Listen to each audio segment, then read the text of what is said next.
I'm the artistic director and officially chief executive of the Yard Theatre. So that means that I program the theatre and make work to go on our stage, and also support the development of artists and their work.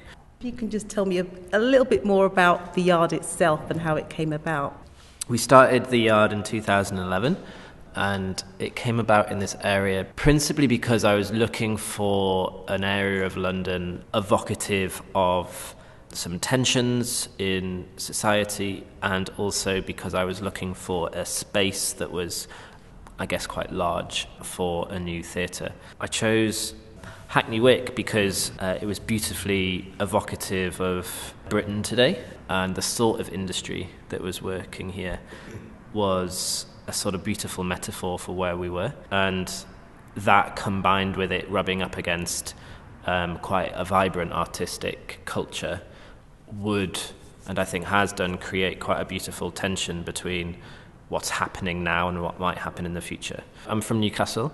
What is similar between here and Newcastle is the way in which industry works or worked, and I settled in London, in East London, principally because it's where my family are from.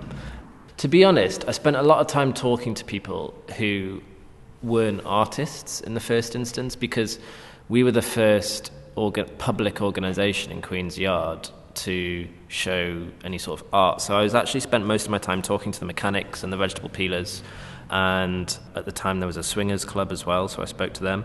And what would you say is a typical day at the Yard? It changes. We have a series of different considerations for each show. What I tend to do on a day-to-day basis is wake up quite early, check my emails, and then do some reading by myself before anyone else is in the office. I usually read in the evenings. I go to the theatre in the evenings as well, and usually between the hours of 10 and 6, I'm either reading other people's work or developing ideas that I'm putting on the stage, or helping other artists fulfill their visions. So how would you select an artist? I mean, the most important thing is gut instinct. I usually get inspired by meeting someone rather than reading work, to be honest. I don't think I read anything and then immediately go, okay, yeah, let's give them a show. I don't think that's ever happened.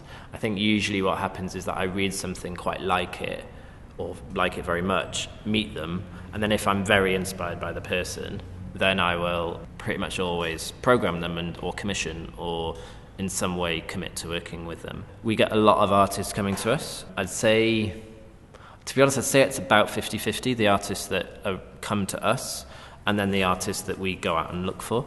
And a lot of the stories that we tell tend to be set in East London, but I always look for stories that might be set in East London but have more global reach. So like how East London can become a metaphor or a symbol for the world in some way. What's the best things about your job, and what are the worst? The stress, I imagine it's the same for everyone. Yeah, the anxiety about whether it's working and whether we're doing what I imagine we're doing. Sometimes what we're doing is not what I imagine we're doing, and that's always quite a startling moment. Best things are the people I meet, meeting amazing, inspiring people and then working with them, both on a full-time but then also on a freelance basis. I think also just having the space to imagine the world and then to recreate it is a really sort of wonderful privilege that I know is a privilege. So that is a sort of amazing thing to be able to do.